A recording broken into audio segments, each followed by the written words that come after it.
안녕하십니까.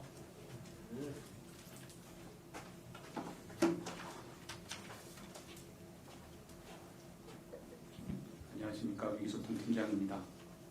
오늘 7월 27일 월요일 정례 브리핑도 시작하겠습니다.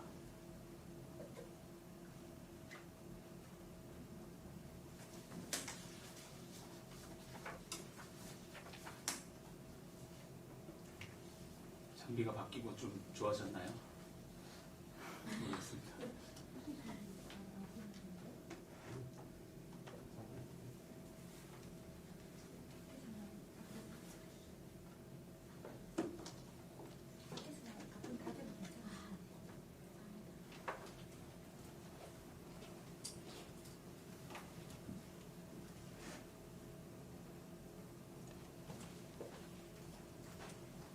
네.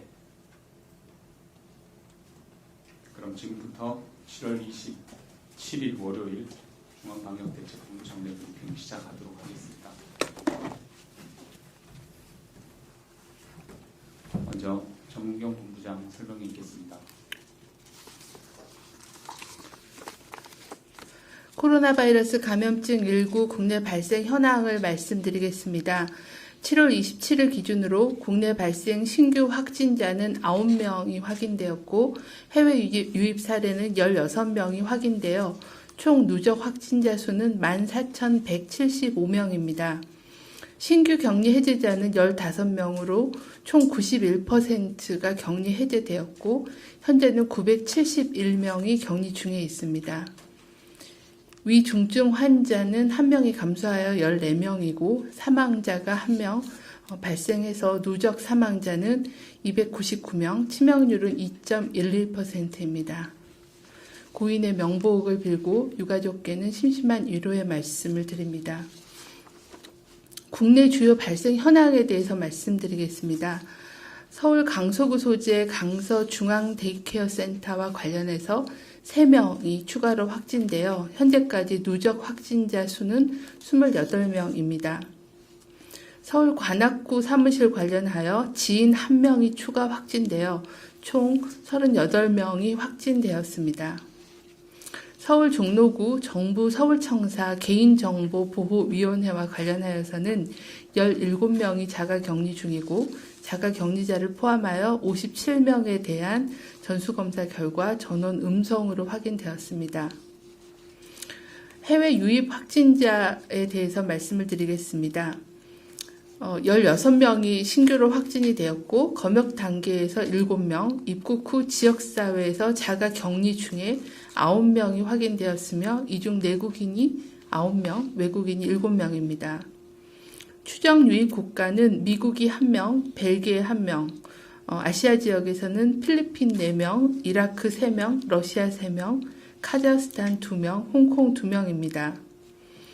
이라크 입국 근로자의 경우에는 2명이 추가로 확진되어 현재까지 누적 확진자 수는 76명입니다. 검역소에서 42명, 그리고 임시생활시설에서 34명이 확진되었습니다. 지난 2주간의 방역관리 상황에 대해서 설명드리도록 하겠습니다. 최근 2주간 감염 경로를 보면 해외 유입이 62.6%로 가장 많았으며 국내 집단 발병은 21%, 현재 감염 경로 조사 중인 사례가 43명, 6.2%이며 해외 유입 관련된 사례가 11명, 1.6% 발생하였습니다. 이를 평균 국내 발생 환자 수는 19.9명으로 이전 2주의 31.8명에 비해 감소하고 있으나 수도권 중심으로 노인복지시설, 교회, 그리고 군부대 등에서 소규모 전파가 지속적으로 발생하고 있는 상황입니다. 연령별로는 지난 2주간에는 50대 이상의 비중은 약간 감소하였고 20, 30대의 비중이 39.8%로 증가하였습니다. 지난 한 주간 사망자는 총 4분이 발생하였습니다. 사망자의 연령은 70대가 3분, 80대가 1분이었습니다. 연령별 치명률은 80대는 24.8%, 70대는 9.5%로 여전히 높은 치명률을 보여주고 있는 상황입니다. 사망자분들의 주요한 감염 경로는 광주 방문 판매 관련이 1분, 대전 방문 판매 관련이 1분, 또 서울 강남구 모임 관련돼서 1분과 조사 중인 분이 1분으로 방문 판매와 관련된 사망자가 지속적으로 보고가 되고 있는 상황입니다. 중앙방역대책본부는 국내 발생 전파를 차단하기 위해서 7월 20일부터 운영이 재개된 노인, 주간보호시설 등 사회복지 이용시설의 관리자, 종사자, 이용자들께 주의사항을 당부를 드립니다. 먼저 시설 관리자께 드리는 주의사항입니다. 휠체어 등 공용 물품 및 손잡이, 문고리 등 손이 많이 닿는 곳은 자주 표면 소독을 철저히 해주시길 바랍니다. 두 번째로는 노래 부르기 등 침방울이 많이 발생하는 행위는 자제하고 식사 시간은 분산하고 식사 시에는 대화하지 않도록 관리해 주시고 수시로 환기를 해 주시기를 바랍니다. 이러한 사회복지시설 종사자들께서는 본인이 감염될 경우에는 시설의 이용자 또는 입소자에게 큰 위험이 될 수가 있습니다. 코로나19 의심 증상이 있는 경우에는 출근을 하지 말고 곧바로 검사를 받아주시길 바랍니다. 또한 클럽, 주점 등 다중이용 시설을 방문하지 않고 동호회 등 모임 참석을 자제해 주시기를 부탁드립니다. 근무 시에는 마스크 등 개인보호구를 착용하고 손 씻기 등 위생관리를 철저히 해주실 것을 당부드립니다. 이러한 사회복지시설 이용자들께도 주의사항을 요청드립니다. 호흡기 증상 또는 발열 등 의심 증상이 있으시면 시설을 이용하는 것을 중단하고 검사를 받아주시길 바랍니다. 시설 내에서는 마스크 착용, 손 씻기 등의 방역 수칙을 준수해 주시길 바랍니다. 다음은 해외 유입 관련돼서 말씀드리겠습니다. 최근 2주간 해외 유입으로 인한 환자 수는 평균 31.4명이 발생하였고 이는 이전 2주에 비해서 11.8명이 증가하여 전 세계적인 유행 확산에 따른 증가세를 보이고 있습니다. 중앙방역대책본부는 해외 유입 사례의 증가에 대응하여 6개 국가를 방역 강화 대상 국가로 지정하여 관리하고 있으며 해외 유입 차단을 위한 관리 방안을 지속적으로 추진하겠습니다. 그간 방역 강화 대상 국가에 대해서는 비자와 항공편 제한 조치, 정기 항공편의 좌석 점유율 60% 이하 운항, 부정기편 일시 중지, 또한 모든 외국인에 대해서 입국 시에 PCR 음성 확인서 제출 등의 조치를 지속적으로 취하고 있습니다. 이에 따라 방역 강화 대상 국가 지정 이후 이들 나라로부터 유입된 확진자 수가 필리핀은 약간 소폭 증가하였지만 나머지 5개국에서의 유입은 감소한 상황입니다. 또한 금일부터는 방역 강화 대상 국가 입국자의 경우는 코로나19 진단검사를 입국 시 1회 그리고 입국 후 자가격리 해제 이전에 한 번 더 검사를 실시하여 관리를 강화하도록 하겠습니다. 또한 최근에 러시아 선박으로 인한 국내 감염이 발생하였습니다. 항만 검역 강화를 위해서 국내 입항 선박의 하선자에 대해서는 내외국인을 막론하고 모두 진단검사를 7월 6일부터 실시하고 있으며 14일에 시설 격리를 의무화하고 있고 또한 러시아 입항 선박에 대해서는 국내 항만 작업자와 접촉이 많은 선박에 대해서는 증상과 관계없이 전수 진단검사를 7월 20일부터 시행 중에 있습니다. 앞으로도 해외 유입 차단을 위해서 방역 강화 대상 국가를 확대하고 이들 국가에서 출항한 선박의 선호는 출항 48시간 이내에 발급한 PCR 음성 확인서 제출을 의무화할 계획입니다. 해외 입국자 증가에 따른 외국인 치료비 부담, 또 시설 격리 절차 개선 방안 시행 등을 통해 방역 관리의 지속 가능성을 높이고 필요한 조치들을 실시하도록 하겠습니다. 중앙방역대책본부는 휴가철을 맞아 안전한 휴가를 위한 방역 수칙 준수를 당부를 드립니다. 휴가 기간에는 해수욕장, 유원시설 등의 밀집도가 증가하고 또 관광지 인근 음식점이나 유흥업소 등 방역 사각지대 발생이 우려되고 있습니다. 감염 확산을 방지하기 위해 올해는 안전하고 여유롭게 휴식하는 휴가를 보내시기를 당부를 드립니다. 여행 시에는 가족 단위로 가급적이면 짧게 그리고 마스크를 상시 착용하고 고위험 시설 및 밀폐, 밀집, 밀접된 산밀시설 이용을 자제해 주시길 바랍니다. 특히 반드시 실천해야 할 3가지 수칙과 반드시 피해야 할 3가지 수칙 준수를 요청을 드립니다. 먼저 반드시 지키셔야 되는 수칙 3가지입니다.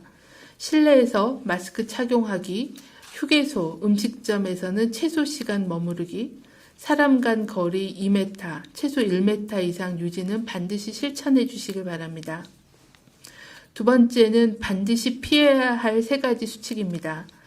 발열 호흡기 증상이 있으면 여행 가지 않기, 유흥시설 등 밀폐, 밀집 장소 또는 혼잡한 여행지, 혼잡한 시간대는 피하기, 침방울 튀는 행위와 신체 접촉은 반드시 피해 주실 것을 당부를 드립니다.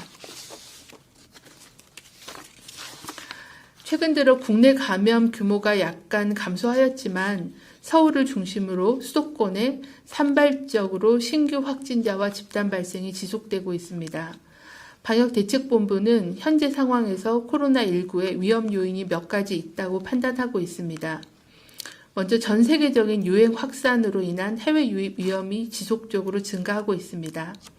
브리핑 때 설명드린 것처럼 방역 강화 대상 국가를 확대하고 비자 제한, 음성 확인서 제출 등 해외 유입을 최소화하고 검역 강화 등을 통해 국내 전파 위험을 차단하겠습니다. 두 번째 위험 요인은 여름 휴가와 방학입니다. 5월 초 연휴 기간에 발생한 이태원 클럽 집단 발생과 같이 관광지, 유흥시설 등 고위험시설을 중심으로 집단 발생할 위험이 있습니다.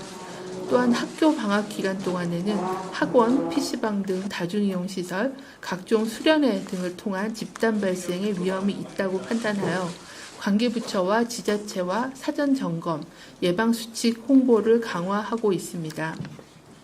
코로나19 유행 이후에 처음 맞이하는 여름 휴가와 방학입니다. 나와 가족의 건강을 위해 휴식과 안전 그리고 건강을 모두 충족할 수 있도록 계획을 세워주시기를 부탁을 드립니다. 반드시 3행, 3금을 잘 준수해 주실 것도 당부를 드립니다. 코로나19는 밀폐, 밀폐된 밀집한 환경이라면 어김없이 전염력이 매우 높으니 산밀 환경은 반드시 피해 주시고 실내 마스크 착용, 손 씻기를 생활화, 습관화해 주시길 바랍니다. 세 번째 위험 요인은 어르신 등 고위험군의 건강 보호입니다. 지난주부터 개소한 사회복지시설에서는 운영자와 이용자께서 방역 수칙을 철저히 지켜주셔서 안전한 시설 운영이 되도록 힘써주시기를 당부를 드립니다. 또한 여전히 5, 60대를 중심으로 한 다단계 방문 판매 설명회, 소모임을 통한 유행 확산이 산발적으로 계속 발생하고 있습니다.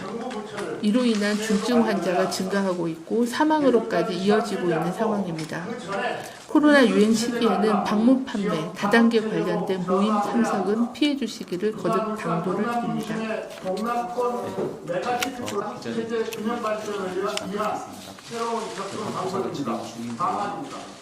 이외에도 각 지역에 대부분 지역의 부자입니다.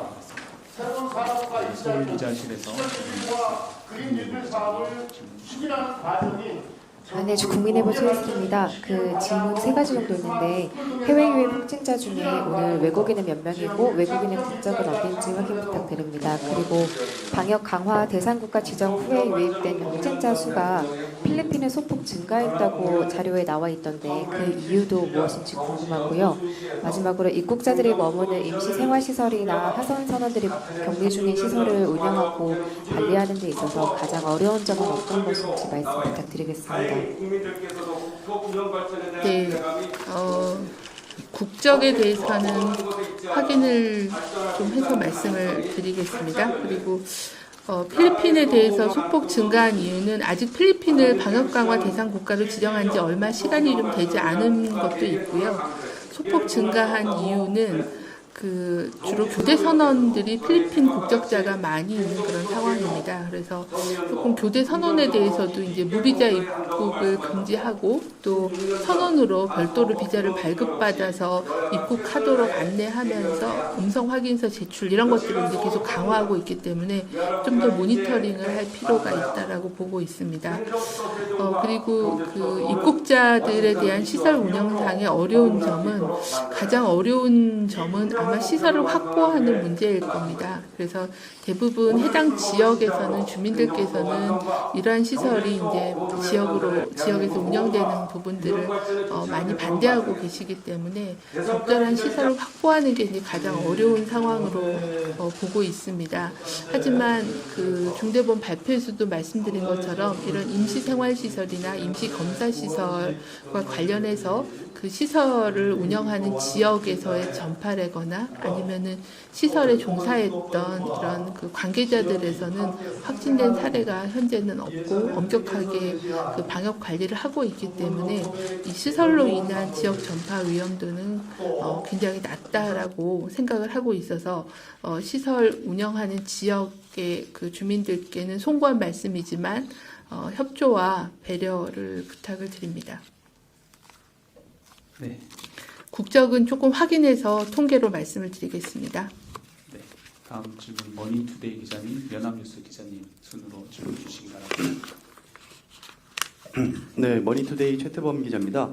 그 오전에 중대본 때 그 윤태호 관장께서 외국인 확진자 치료비와 관련해서 그 국내 확진자의 추정에서 외국인에 대해 1인당 얼마 정도 든다는 것까지는 말씀드릴 수 있다라고 하셨었는데 이 방대부가 집계하고 있는 외국인 한 명당 그 치료비에 대한 대략적인 수치가 있다면은 말씀을 부탁드리고요. 이 질문을 드리는 게 이제 뭐 어디에서는 한 명당 600만 원이다, 또 어디는 뭐 한 명당 1000만 원이다 이런 식으로 자꾸 좀 여러 가지가 나오고 있어서 이 질문을 드리고요. 그리고 이제 그 방대본이 해외에서 발생하고 있는 코로나 확산 상황들도 모니터링을 하고 있잖아요. 네. 그렇다면은 해외 유입에 따른 이 확산세가 다른 나라들은 어떤 상황인지 그 미국이나 중국, 일본, 러시아 등 그 주변 국가들과 비교를 해봤을 때 이 해외 유입 확진자가 늘어나고 있는 그 증가세가 그 우리나라랑 다른 나라들을 비교해 보면 어떤 수준인지도 좀 말씀을 부탁드리겠습니다. 네, 그 비용에 대해서는 저희가 그 외국인에 대한 격리 비용은 현재 국고로 지급을 하고 있는 상황입니다. 그러니까 지방비 없이 국고 예산으로 지원을 하고 있는데 구체적으로 아직 비용 정산이 진행이 많이 되고 있지는 않아서 비용에 대한 부분들은 저희가 계산을 해서 한번 발표를 한번 하도록 하겠습니다. 근데 외국인의 경우에는 그 저희가 6개월 통계도 제시해드린 바가 있지만 그 확진자의 연령이 굉장히 젊은 층이 실은 많고 또 증상도 위중증보다는 경증이 많다 보니까 격리하는 그 기간 동안 그러니까 의학적인 치료에 들어가는 비용보다는 전파를 차단하기 위해서 격리 목적의 격리 입원을 시키는 데서 발생하는 비용이 조금 더 많은 부분을 차지하고 있는 그런 상황입니다. 그리고 그 격리를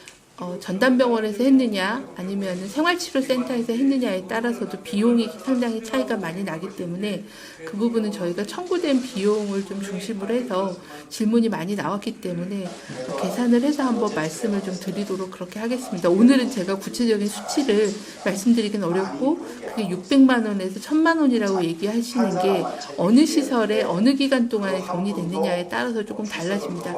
조금의 그 설명을 드리고 싶은 건 그 격리 입원이라는 거의 목적이 의학적인 목적보다는 전파 차단을 위한 격리 목적의 격리가 상당수 많은 그런 이유였다는 그런 말씀 정도 드리겠습니다. 해외 감염병 유행에 대해서는 저희가 매일매일 그 해외 동향에 대한 거를 모니터링을 하고 있는데 최근에 그 WHO 통계만 보더라도 1,600만 명이 넘었고 사망자도 60만 명, 63만 명이 넘어서 유행세가 꺾이지 않고 있는 상황입니다. 오늘 그 발생 통계, 어저께 발생 통계를 보더라도 미국이 7만 명 신규 환자가 넘어가고 있고 브라질이나 뭐 인도 이런 나라들도 5만 명 가까이 신규 환자가 발생하고 있는 상황입니다. 그래서 주로 최근에는 그 미주 지역, 미국과 또 남미 지역, 브라질, 칠레, 페루 등의 남미 지역에서의 유행이 거의 절반 이상을 차지하고 있는 상황입니다. 하지만 이제 유럽인 경우에도 최근에 이제 약간 정점을 찍고 떨어졌으나 최근에 이제 경제 재개를 하고 또 휴가 시즌을 맞아서 특히 스페인을 중심으로 한 유럽의 유행이 증가하고 있어서 유럽 각 국가도 스페인의 그 출입을 제한하는 그런 조치들을 다시 강화하고 있는 그런 상황이어서 유럽도 다시 한번 조금씩 발생이 증가하고 있는 그런 양상을 보여주고 있습니다. 동남아 지역인 경우에도 잘 아시다시피 일본도 동경을 중심으로 해서 하루에 한 500명에서 7,800명 정도의 신규 확진자가 계속 발생하고 있고요. 중국의 경우에는 대부분은 통제를 하고 있지만 신장 위구르 지역을 중심으로 해서 소규모의 지역 감염이 발생하고 있습니다. 그리고 그동안에 방역 관리를 잘했던 홍콩도 하루에 100명이 넘는 그런 환자들이 보고가 되고 있는 그런 상황이어서 전 세계적으로 조금 그 방역 조치를 완화하면은 다시 그 환자들이 증가하는 그런 반복적인 그런 패턴을 보여주면서 지속적으로 유행이 확산되고 있는 양상으로 보이고 있습니다. 우리나라의 경우에도 최근에 이제 한 5월 말 이후에 큰 유행, 이태원에서부터 촉발된 유행이 있었고 어느 정도 지자체의 적극적인 역학조사와 접촉자 격리를 통해서 유행을 통제를 해오고는 있습니다. 하지만 해외 이런 유행 때문에 해외 유입 환자가 증가하고 있고 또 국내적으로도 그런 산발적인 신규 사례로 인한 소규모 유행이 지속되고 있어서 장기간 이런 양상들을 계속 반복적으로 보여줄 거라고 추정을 하고 있는 상황입니다. 네, 다음은 연합뉴스 기자님. 네, 저 러시아 선박 관련해서 질문 드리고 싶은데요. 그 확진자 중에 수리공 동거인이 있는데요. 이 감염 경로가 어떻게 되는지 궁금합니다. 부산에서 설명하기로는 선박에서 한 수리공이 감염됐고 그 동료인 수리공이 다시 감염된 다음에 그 동거인이 감염됐다고 하는데 이 두 번째 고리에 있는 수리공은 페트르 1호에 승선하신 분인지 아니면 그냥 동료에 의해서만 감염된 분인지가 궁금하고요. 근데 이런 과정을 거쳤다면 그 마지막 동거인은 몇 차 감염 사례가 되는 건지 궁금합니다. 네, 현재 그 러시아 선박 관련돼서 그 선박 수리하시는 수리공이 8명이 감염 확진이 되었고 또 수리공의 그 지인, 가족, 그 동거인 한 분이 추가로 양성이 확인이 돼서 현재 그 수리공 8명에 대해서는 좀 더 세부적인 그런 시간적인 선후 관계에 대한 부분을 봐야 되는 그런 상황입니다. 안에서는 그 시설 이용자에서의 확진자가 17명이고 해당 시설에서 실습했던 실습생이 1명, 그리고 이용자의 가족이 3명이고 그로 인한 추가 전파가 7명 정도로 분류를 하고 있어서 저희가 지속적으로 역학조사와 접촉자 관리 또 반복적인 검사를 통해서 확진자가 좀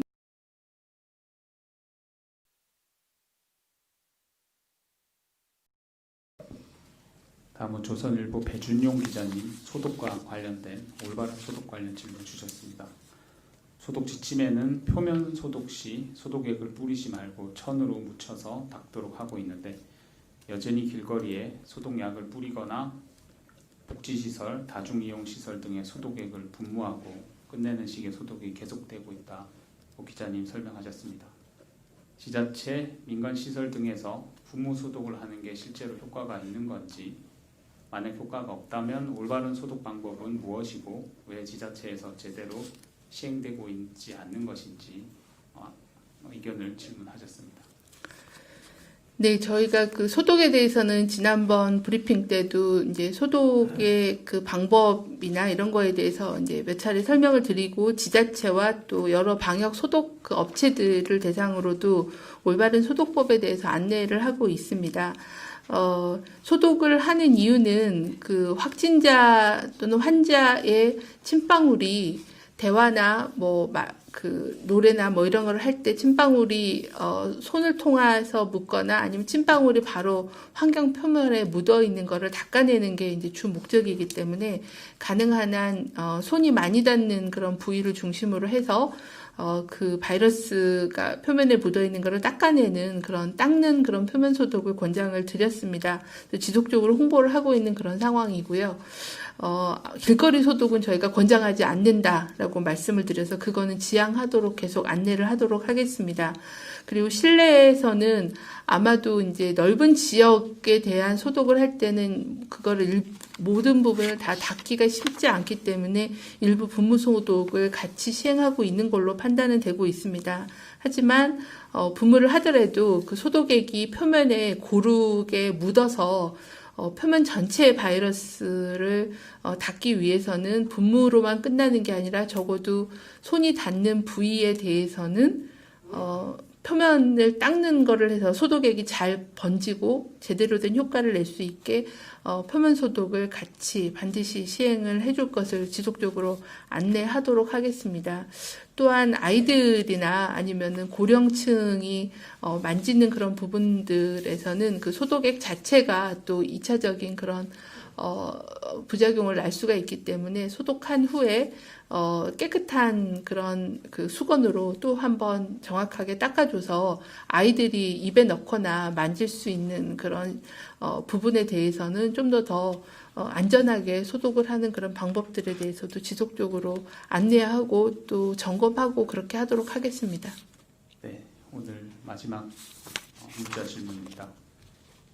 임시생활시설과 관련된 통계 질문 대전일보 장중식 기자님 주셨습니다. 상세한 내용은 보건복지부 또 중수본을 통해서 확인이 필요한 질문이긴 하겠습니다. 질문 드리겠습니다.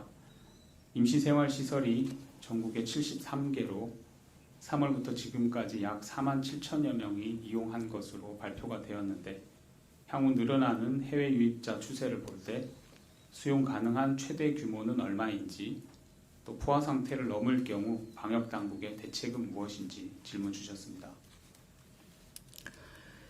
네, 아마 중대본이 대답하실 내용일 것 같은데요.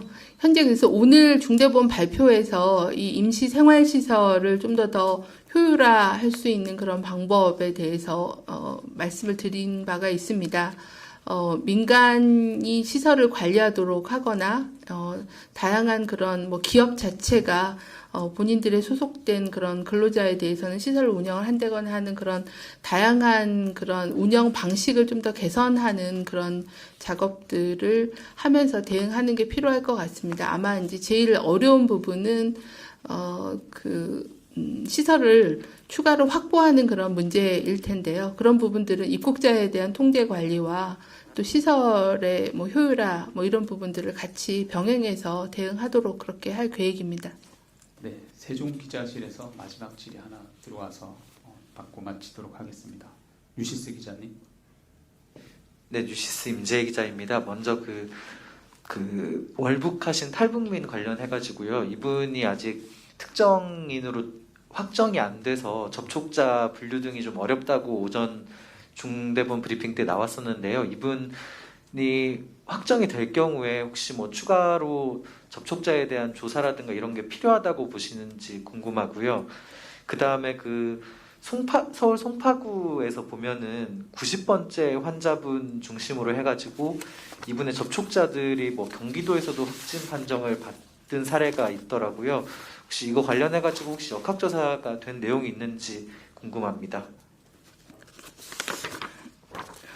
네, 월북한 탈북자 관련해서는 현재 북한에서 발표한 코로나19 의진 환자의 개인 정보가 정확하게 확인이 돼야 북한 정부에서 발표한 의심된 환자를 좀 특정화할 수는 있을 것 같습니다. 그래서 일단은 의진 환자라고 얘기하는 분에 대한 정보를 아마 관계부처에서 계속 정보를 확인 중에 있기 때문에 그 부분은 확인이 되는 대로 조치를 하도록 하겠습니다. 다만 이제 현재 언론에서 발표된 다시 월북하셨다는 탈북자에 대해서는 저희가 접촉자 2명의 명단을 관계부처로부터 받아서 확진 검사를 시행을 했고 음성으로 일단 확인을 한 상황입니다. 그리고 그분도 저희 데이터베이스에는 의심 환자나 접촉자로 등록 관리된 적은 없는 정도를 확인을 하고 있는 그런 상황입니다. 그래서 좀 더 정보가 좀 더 구체화가 되거나 하면은 그거에 필요한 그런 조치들은 방역당국 입장에서 취할 계획이라는 말씀 정도 드리겠습니다. 그리고 송파구 사례는 혹시 답변? 네. 역학조사 사례 곽진 팀장 설명드리겠습니다. 방금 질문 주신 부분은 제가 그 환자분 그 번호와 관련돼서 조금 더 어떤 분인지 좀 특정할 수 있도록 제가 확인을 하고 나서 추가로 말씀드려야 될 것 같습니다. 네, 역학조사 진행되는 내용이 있으면 별도로 질문하신 기자님. 네, 세부 정보를 별도로 알려주시면 저희가 그 부분을 확인해 드리겠고요. 아까 질문 주셨던 그 국적, 외국인 국적은 저희가 확인해서 문자로 드리도록 하겠습니다. 오늘 그 세부 정보를 가지고 있는데 지금 숫자를 분류해서 말씀드리기는 좀 어려워서 문자로 추후에 답변 드리도록 그렇게 하겠습니다. 네, 그럼 정례 브리핑 이상 문답은 마치도록 하겠습니다. 본부장 마무리 발언 듣겠습니다. 네, 코로나19 유행으로 가장 어려움을 겪는 분들은 아마 어르신들과 장애인이라고 생각을 합니다. 더 이상 그 어르신과 장애인에 대한 복지 서비스와 돌봄을 미룰 수가 없어서 지난 7월 20일부터 사회복지 시설을 순차적으로 운영을 시작을 하고 있습니다. 방역당국 입장으로는 이런 그 사회복지 시설을 통한 감염이 확산될 거에 대한 우려를 하고 있습니다. 좀 더 이 시설을 관리하시는 분들의 수고와 수칙 준수가 필요한 상황입니다. 시설 내 감염 위험을 높일 수 있는 침방울이 생길 수 있는 노래 부르기나 이런 행동들, 그런 그 프로그램 등은 하지 말아주시길 바라고, 자연 환기와 소독, 그리고 감염 예방은 물론 폭염 대비한 시설 장비 관리도 철저히 해주시기를 당부를 드립니다. 종사자분들께서도 기본적으로 의심 증상이 있으시면 즉시 업무를 중단하고 검사를 받아주시기를 다시 한번 당부를 드립니다. 무엇보다도 사회 전반의 감염 규모가 줄어야 복지시설로 이어지는 연결고리도 끊을 수 있다라고 보고 있습니다. 이번 여름 코로나 감염을 차단하는 안전한 휴가를 보내고 또 각자가 감염 예방에 노력하는 것이 우리 사회에서의 고위험군인 장애인과 또 어르신들을 보호하는 방법이라는 말씀도 드립니다. 지역사회 감염이 사회복지시설, 어르신 돌봄시설로 침범하지 않도록 모두 조심하고 배려하는 그런 휴가 기간이 되기를 바랍니다. 방역당국도 휴가철의 유행 감시와 복지시설의 감염 예방에 긴장하며 최선을 다하겠습니다. 네, 이상으로 정례 브리핑 마치도록 하겠습니다. 참여해 주셔서 감사합니다. 오늘 통역 고경희, 권동호 통역사님 고생해 주셨습니다.